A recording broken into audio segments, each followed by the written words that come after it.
Buenas tardes, soy el alumno Juan José de López, sexto semestre de la Universidad de Sotavento, Campus Villahermosa, incorporada a la UNAM. El tema que me tocó exponer es el Renacimiento. En primer lugar, ¿qué es el Renacimiento? Bueno, fue un amplio e importante movimiento cultural producido en Europa en los siglos XV y XVII. Sirvió de transición entre el medioevo y la Edad Moderna, trayendo consigo una profunda renovación del pensamiento, las artes y las ciencias. Se caracterizó por el retorno a las raíces grecolatinas clásicas del occidente, lo cual significó una revaloración de sus mitos, sus discursos y su filosofía.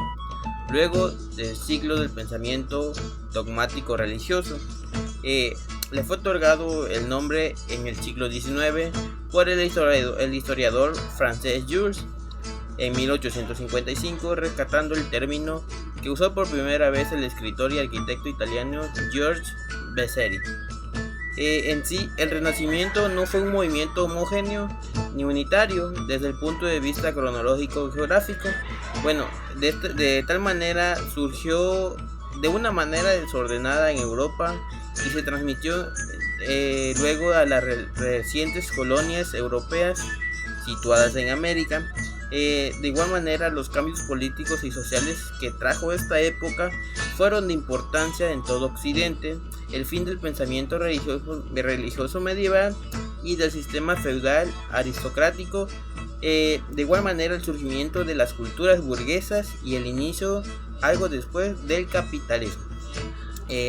Una de las características específicas del Renacimiento es que fue el retorno a la antigüedad, es decir, la recuperación de la tradición filosófica, artística y política de la Grecia y la Roma clásica, que durante siglos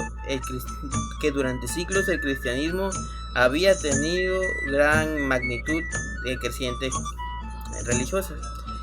Otra característica fue el rechazo dogmático cristiano y el inicio de una nueva relación con la naturaleza, mediada por la ciencia. Esto a la larga condujo al nacimiento del humanismo, que reemplazó a la fe por la razón como valor supremo y en lugar de un dios puso al ser humano como centro del universo. Otra característica fueron las artes, que se patrocinaron por las altas clases sociales, es decir, por clases altas, y ya no eran patrocinadas por la iglesia a través del mecenazgo. Esto financió una importante cantidad de artísticas de la época y les permitió incursionar en obras de arte de temática no religiosas o no cristianas.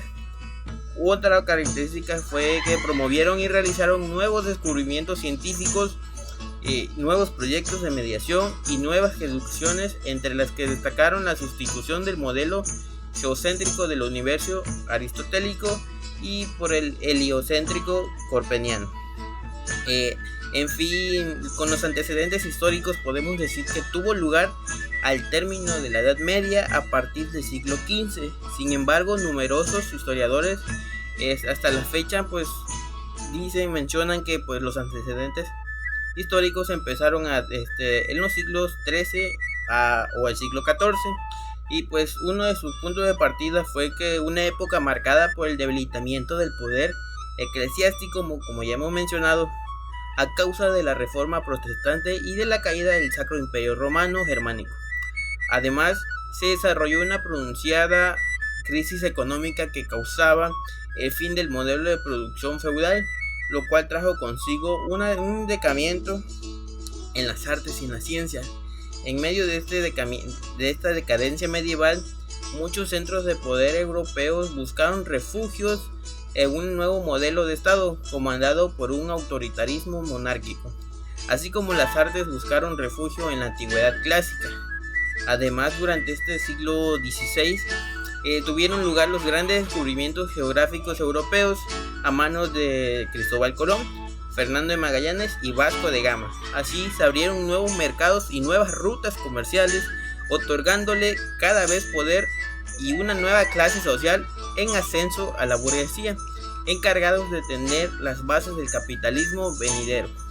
El Renacimiento comenzó en Italia, específicamente en las ciudades repúblicas de Florencia y Venecia, pero también en ciudades monárquicas como Milán, Nápoles y en Roma, sometidas al dominio del papal.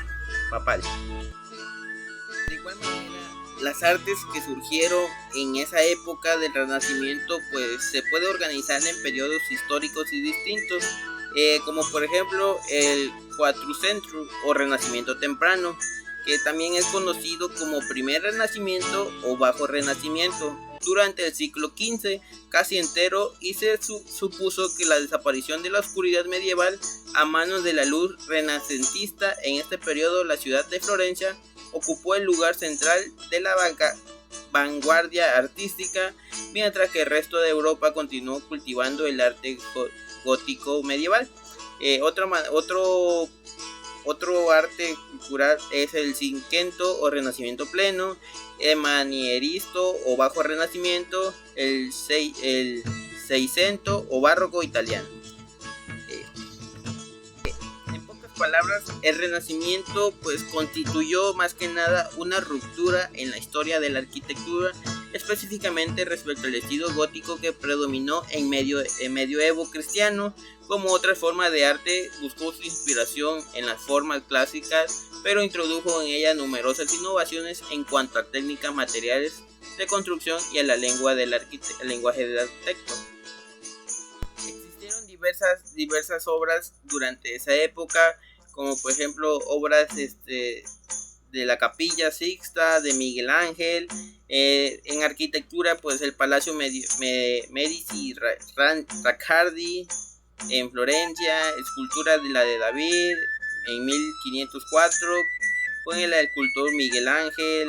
La literatura de igual manera con por ejemplo el Elogio de la Locura, que se publicó en 1511 de Erasmo de Rotterdam. El humanismo constituyó el espíritu del Renacimiento y fue un movimiento intercultural, filosófico y cultural que retomó el humanismo clásico grecolatino para así reinventar la cultura europea en oposición al oscurantismo medieval. En sí pues el Renacimiento tiene que ver mucho con el humanismo, ya que van de la mano. De igual manera se propuso limitar el poder de la Iglesia, construir nuevos discursos y valores e inició el arduo trabajo de construir una moral y ética totalmente nuevas y propias, labor de la que se encargó en adelante la filosofía moderna. Y hasta aquí podemos dejar el concepto, características y antecedentes históricos del Renacimiento. Muchas gracias.